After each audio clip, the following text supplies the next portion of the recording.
Who is on the nice list and who is on the naughty list? Let's get into this here on Locked On Blues. Hey, this is Brayden Chen. Subscribe to Lock On Blues. You're Locked On Blues, your daily podcast on the St. Louis Blues. Part of the Locked On Podcast Network, your team every day.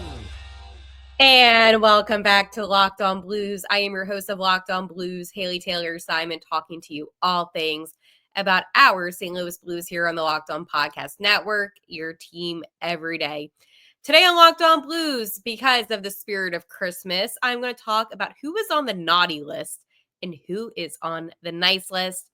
I also want to take a look around the NHL just because we're approaching that time of the season where right now points matter and standings do matter. It really is a crucial time of the year for these teams. So I want to take a look around and let you know where the Blues compared to the rest of the NHL, specifically the Central and the Western Conference. So we have a lot to get into on today's episode of Locked On Blues. But you can start the season with a big return on FanDuel. New customers can place a $5 bet and you'll get started with $250 in bonus bets if you win your first $5 bet. Visit FanDuel.com to get started. I hope every single person of Locked On Blues who is a listener, if you're a first time or if you're an everydayer, is having a great holiday season, whether that's Christmas, Hanukkah, Kwanzaa, whatever holiday you choose to celebrate. I hope it is going well. I personally love this time of the year because you can kind of look back and reflect on things, right? And I have a whole episode planned out for New Year's, but I want to do a nice list and a naughty list. So I'm going to start with my naughty list. Listen, I am not trying, and this is all for fun. I'm not trying to put players down in any single way. But there has been some players that have been a little bit disappointing and some players that I think could step it up a little bit more. And that is why I have my list. Now, again, this isn't, again, to be cruel to these players in any single way, but I want to start with some players that have been a little disappointing, and then we'll get into some things. So, with 26 games played, I was disappointed with Matthew Kessel. He had 0 goals and only 3 assists, and he didn't give me much on the ice. Last season, I feel like I saw so much from him, right? There was so much potential, and I was excited about him. And then this season was the complete opposite. And I think for me, and again, I know that he got sent down and I understand that. But I think for me, I really was expecting a lot more out of him. I expected him to be faster on the ice and just to be a core third pairing defenseman. I didn't see that. So I was really disappointed. So he is on my naughty list. Another player that is on my naughty list is, I know he's been playing better, but it has to be Texier. I didn't have much anticipated for him this season. I thought he was going to be like a very, basic type of player. I didn't expect him to have like the breakout season. I didn't expect him to have the worst season, right? But I did expect a little bit more out of him. And I have to keep in mind, too, of Texier, he's only played 18 games, so it's not like he's played that many. But I think being a healthy scratch, as much as he was so far this season, and I know that he had some injury stuff, it just kind of shows me that this isn't the player that I expected him to be. It's not the player that I think you expect him to be as a fan, and I think that is a very disappointing situation. And maybe he could be a player that the Blues do try to trade at the deadline. I'm going to be honest with you. I actually had PO on my naughty list before he got traded. And I was surprised that the trade happened when it happened. At least to me, I thought they were going to maybe wait like another month or so, but I guess not. I just don't like that it was future considerations. And I think if it was anything else, I would have felt a lot better about it. But future consideration sucks. Anyways, I'm losing my focus because now I'm talking about a player who isn't even here. Another player on my naughty list is Matthew Joseph. I know. He has played 23 games and he only accumulated 4 points with 2 goals and 2 assists. I want him to excel. I really do. Do I think that he is a core player? Absolutely not. This is why he's not in the lineup every single night and why he is a healthy scratch. But not all the time, but a good amount of the time. I just think that with Matthew right now, he needs to just step it up. A younger brother, right? And I think that too, there is potential with Matthew. And I watch these guys sometimes like practice tapes, and I'm just always very intrigued about how they are. And I know that he is a hard worker, but I just expect a little bit more out of him. Another player that is on my naughty list is Alexei Dorochenko, just because honestly, I know that he's played the 34 games, um, only 5 points, 1 goal, 4 assists, and he's -5 so far in the season, which to me isn't good if you're always on the ice when the opposing team is scoring. But I think overall with him, again, he's a player that blended in and not a player that stood out to me in any single way.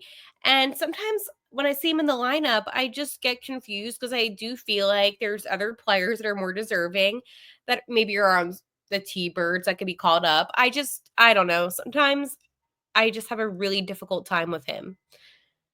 We knew this one was coming. Scott Perunovich, 22 games played, 6 points, 2 goals, 4 assists. I am not a Scott Perunovich hater by any means. I want the best for him. Again, I just felt like this was a season where he had to step it up. And I think maybe he kind of rubbed me the wrong way sometimes with how he is on the ice. Sometimes I just see him being a little bit lackadaisical, and I'm not saying that he's lazy. I'm just saying the way that he plays can kind of be a little standoffish if you're observing. I don't know. I just feel like he's one of those players that could put in a little bit more effort.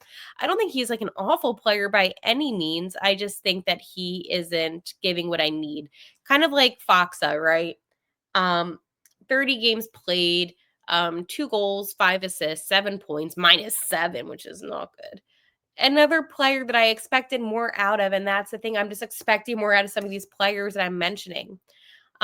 Brandon Saad is on the naughty list. Played in 30 games, 4 goals, 6 assists, 10 points.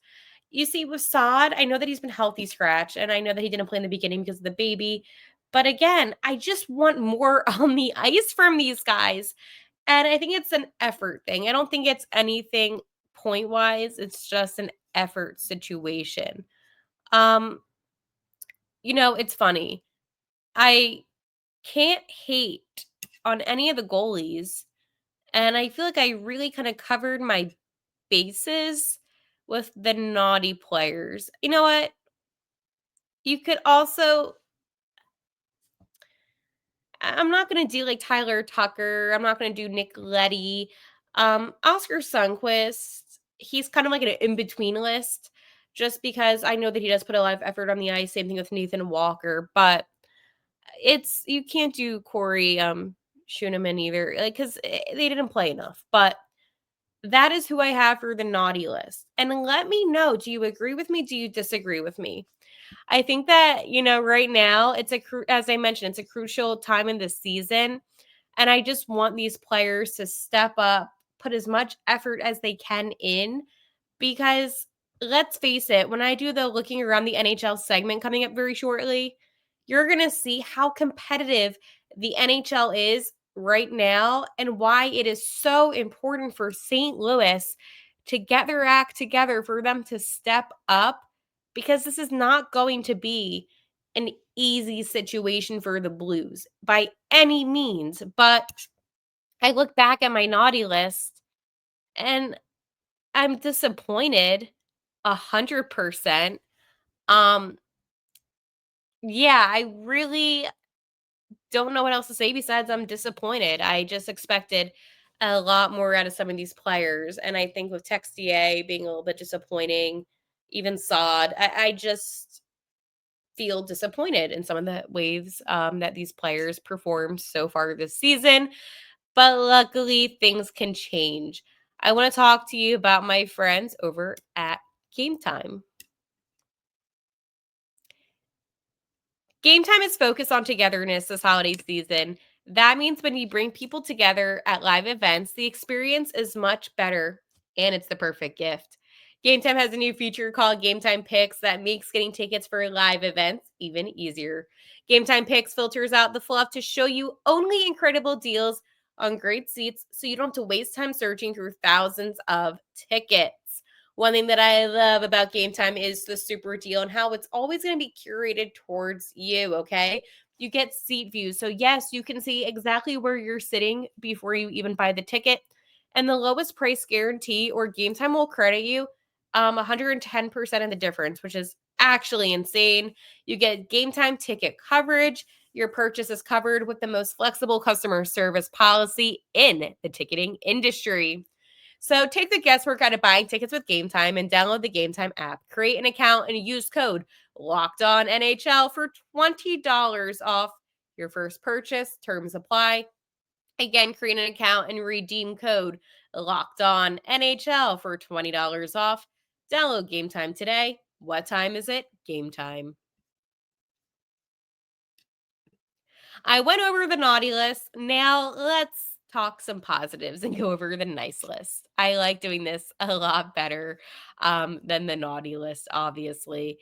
But of course, we need to talk about players that have really stepped it up this season, right? And for me, listen, I'm all about giving kind of my good graces. So let's start with a player that is near and dear to my heart, who leads the Blues in points. It is Jordan Kyrou. Jordan Kyrou, 29 points on the season, 14 goals, 15 assists, okay? He is +6 so far this season. I think Jordan Kyrou has played really good hockey. Not great hockey, but good hockey, okay? When he's on the ice, I know the turnovers, I get that's a problem. And I'm not here trying to roast Jordan Kyrou, but I am here to say and at least let you know that he has been playing some pretty good hockey. Good enough hockey to where I am impressed. And listen, have I always defended Jordan Kyrou? Yes. Will I always continue to defend Jordan Kyrou? Absolutely. But he definitely deserves it. Another player that is a standout player to me, especially on defense, is Colton Parayko. He is on my nice list, playing all 36 games, 5 goals, 13 assists, 18 points, -4 in the season so far. But Colton Parayko is such a dynamic player, and you can just really see why he was selected for Team Canada for the Four Nations face-off because of how skilled he is. He's a big body. He gets back super fast on defense, and he's really able to be a solid two-way defenseman too, with being able to take some nice slap shots, generate plays, feed the puck to the net. And the one thing about Parayko is he does put his body out there with the block shot. So he doesn't go unnoticed. And again, dynamic player. And there's something more I can say that's good about, Parayko. I am a huge fan. Obviously, Robert Thomas. So Thomas was out for a little bit. He only played 24 games, missed 12 games due to that ankle injury. However, 6 goals, 20 assists, 26 points on the season, +8 on the season. There is nobody on this team that is more skilled than Robert Thomas, maybe besides Binner and Net. I cannot say enough good things about Robert Thomas. I mean, even the way that he healed, hopefully it's all the way, but he healed from that injury just goes to show, how motivated and how much of a team player he is. And listen, I know what you're saying. Haley, if he was so talented, wouldn't he be in Team Canada's Four Nations face-off? He was going to be. I don't think that's what you understand. All summer, he was one of the names. It's when he got injured is when his name kind of got taken out of contention for it. So, yes, Robert Thomas would have 100%, I believe, made the team, but can't say enough good things about Tomer. Another player that I can't say enough good things about is Dylan Holloway, okay? All 36 games, 13 goals, 9 assists, 22 points, +6 on the season. And he got his first ever hat trick in the last game against the Red Wings. And Holloway is such a fun player to watch. You see, in Edmonton, you could tell that he had talent, right? In St. Louis, they were able to bring that talent out of him. And I feel like he's responding really well to Coach Montgomery, which I'm impressed because he never obviously played with Coach Montgomery. But Dylan Holloway is such a bright light on this team. Such a talented player, such a good team player. I mean, you have to remember back when I forget, was it against the Leafs, I want to say? Yeah, maybe. When he got hit and he ended up like passing out on the bench and then he had to go to the hospital and then he was back like in the lineup the next game. It was insane. He is one of those players that truly represents what being a hockey player is. And for that reason, he is on my nice list. Another player that's on my nice list is Ryan Suter. Ryan Suter might only have 7 goals on the season, but he did play all 36 games and he played phenomenal defense, okay? The thing about Suter is that he played on that first pair with Colton Parayko for a very long time before Cam Fowler came on the team and then Suter went down to the third pair. Ryan Suter stepped up tremendously. And when I was actually thinking of this episode idea, he was the reason why, because I'm like, you know what? He is somebody that I expected to be on my naughty list, but ended up being the first guy I thought of when it came to my nice list. And it's just because of how incredible of a team player he was. And I'm still going to make the argument and say that Ryan Suter might be one of the best defensemen on this team right now. Am I so wrong for saying that? Because can you name me somebody else that's going to be able to play with Colton Parayko? I know, besides Cam Fowler, that was as competitive, that was as strong and dynamic as Ryan Suter. So think about it because I obviously, am team Suter. Next on my nice list, we have Captain Braden Shen, 18 points on the season. But the thing about Shen is that he, as a leader, has stepped up. Shen's always been a big locker room guy. Maybe I'm a little bit biased because he did the intro for my Locked On Blues podcast. But with Braden Shen, he's in a difficult situation, right? You have multiple coaching changes every season now since you've been captain.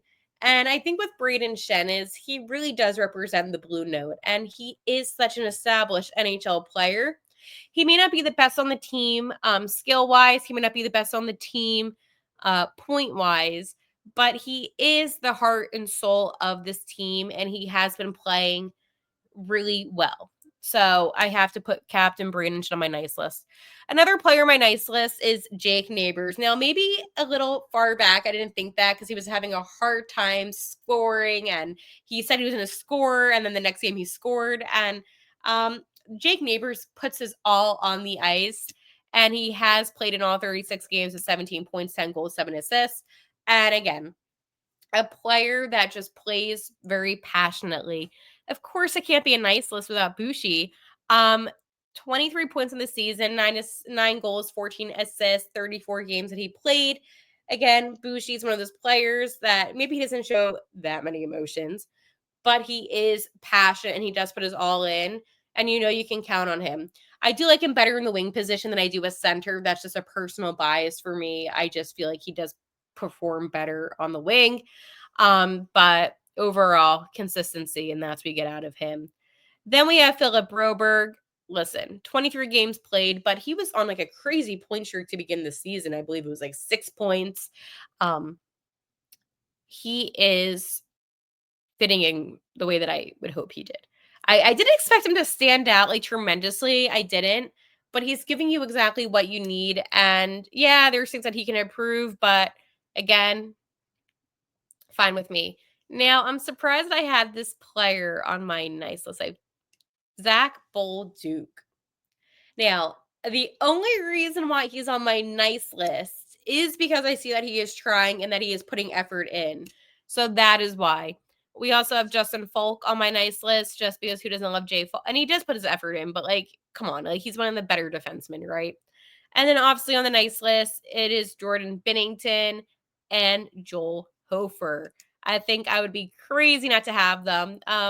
Cam Fowler isn't on any of my lists because, again, he's new, but I'm happy that he's here, so welcome to the Lou. All right, I'm going to talk about my friends over at FanDuel before we take a look around the NHL. The NFL playoffs are almost here, but it's not too late to get in on the regular season action with FanDuel, America's #1 sportsbook. Because right now, new customers can finish the season strong with $250 in bonus bets if your first $5 bet wins. FanDuel has so many ways for you to pick a W. I love betting on which players will score a touchdown and how many points each team will score. It's thrilling. And here's the thing. You can bet on so many more things than that. You can bet on points per quarter. You can bet on receiving yards, rushing, so many more things. So just visit FanDuel.com to join today. That's FanDuel.com for your chance at $250 in bonus bets. Make every moment more with FanDuel, an official sportsbook partner of the NFL. Let's take a look around the NHL. So, as I did mention in the beginning of the episode, it is that time of the year where everything's going to get a little bit crazy. So, let's go take a look over at our friends in the Eastern Conference, and then I'll jump to the West.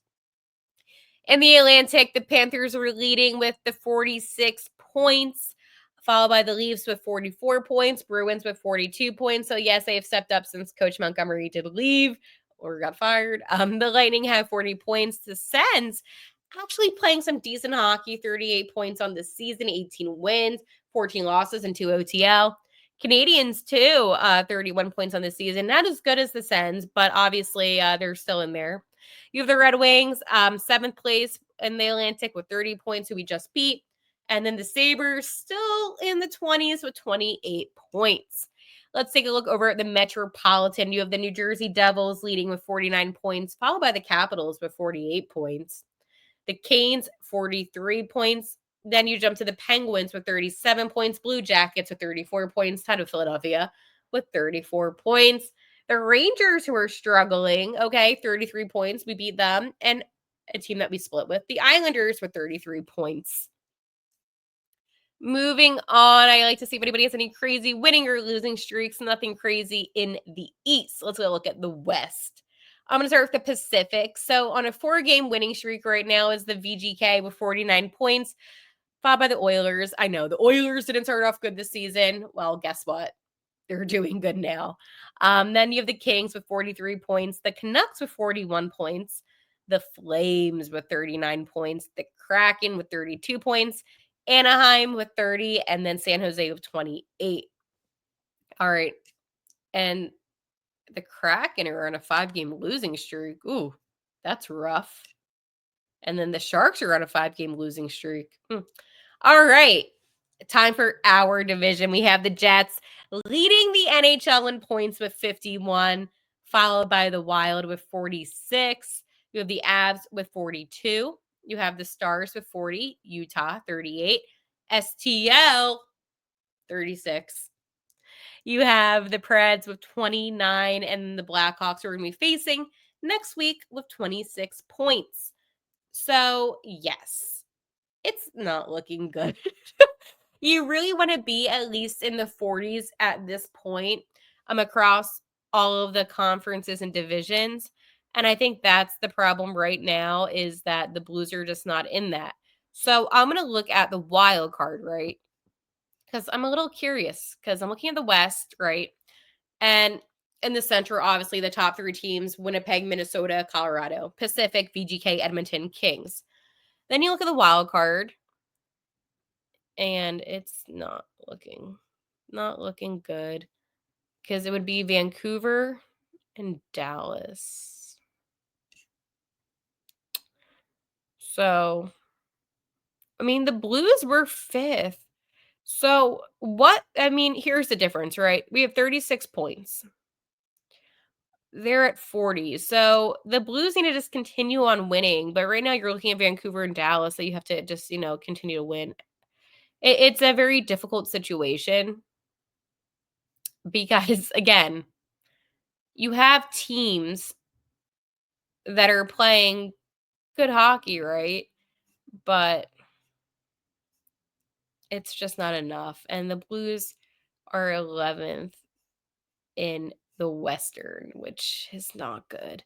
And my biggest fear is if St. Louis plays like they are, where they're winning a good amount of games and they're losing a good amount of games, they're going to end up getting a middle draft pick again, and you don't have to be the 16th overall. So very disappointing.